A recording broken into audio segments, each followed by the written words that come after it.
5 വർഷമായി പെട്ടിയിൽ വെച്ചിരിക്കുകയായിരുന്ന ഹേമ കമ്മിറ്റി റിപ്പോർട്ടിന്റെ ഉള്ളടക്കം എന്തായിരിക്കുമെന്നതിൽ എല്ലാവർക്കും ആകാംക്ഷയാണ്. ചലച്ചിത്ര മേഖലയിൽ സ്ത്രീകൾ നേരിടുന്ന പ്രശ്നങ്ങളാണ് കമ്മിറ്റി പഠിച്ചത്. എന്തായിരുന്നു അതിന്റെ ലക്ഷ്യം? നോക്കാം വിശദമായി. 2018 മെയ്യിലാണ് സിനിമയിലെ സ്ത്രീകളുടെ പ്രശ്നങ്ങൾ പഠിക്കാനായി സർക്കാർ ജസ്റ്റിസ് ഹേമ കമ്മിറ്റിയെ നിയമിക്കുന്നത്. ജസ്റ്റിസ് ഹേമയ്ക്കൊപ്പം KB വത്സലകുമാരി, നടി ശാരദ എന്നിവരായിരുന്നു അംഗങ്ങൾ.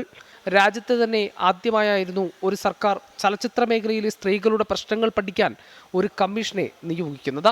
1.5 വർഷത്തിന് ശേഷം 2019 ഡിസംബർ 31 ഹേമ കമ്മിറ്റി സർക്കാരിന് റിപ്പോർട്ട് സമർപ്പിക്കുകയും ചെയ്തു.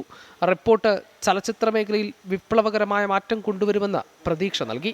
സിനിമാ മേഖലയിലെ സ്ത്രീകൾ ലൈംഗിക പീഡനം, തൊഴിൽപരമായ വിവേചനം, ലിംഗവിവേചനം എന്നിവ നേരിടുന്നുണ്ടെന്ന് റിപ്പോർട്ടിൽ പറയുന്നുവെന്നാണ് പുറത്തുവന്ന സൂചനകൾ.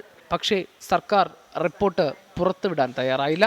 WCC അടക്കമുള്ള സംഘടനകൾ നിരന്തരം ആവശ്യപ്പെട്ടിട്ടും സർക്കാർ വഴങ്ങിയില്ല. മാത്രവുമല്ല, സിനിമാ മേഖലയിലെ ഉന്നതർക്കെതിരെയും പരാമർശമുണ്ട്. സിനിമകളിൽ അവസരം ലഭിക്കുന്നതിന് ലൈംഗികാവശ്യങ്ങൾ നിറവേറ്റി കൊടുക്കണമെന്ന സാഹചര്യം, ചിത്രീകരണ സ്ഥലത്ത് ശുചിമുറിയോ വസ്ത്രം മാറാനുള്ള സൗകര്യമോ ഉണ്ടാവാത്ത അവസ്ഥ, അതിക്രമങ്ങൾക്കൊപ്പം അശ്ലീല പദപ്രയോഗങ്ങൾ സ്ത്രീകൾക്കെതിരെ ഉപയോഗിക്കുന്നു തുടങ്ങി സ്ത്രീ സുരക്ഷയ്ക്ക് ഭീഷണിയാവുന്ന കടുത്ത ചൂഷണങ്ങൾ കമ്മിറ്റി കണ്ടെത്തി. കമ്മിറ്റിക്കായി സർക്കാർ ചെലവാക്കിയത് 1 കോടി രൂപയിലധികം.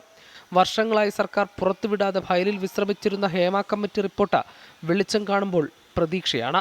ശുപാർശകൾ അതേപോലെ നടപ്പാക്കിയാൽ ചലച്ചിത്ര മേഖലയിൽ വലിയ മാറ്റങ്ങൾക്ക് തുടക്കമാകുമെന്നാണ് വിശ്വാസം. 24 തിരുവനന്തപുരം.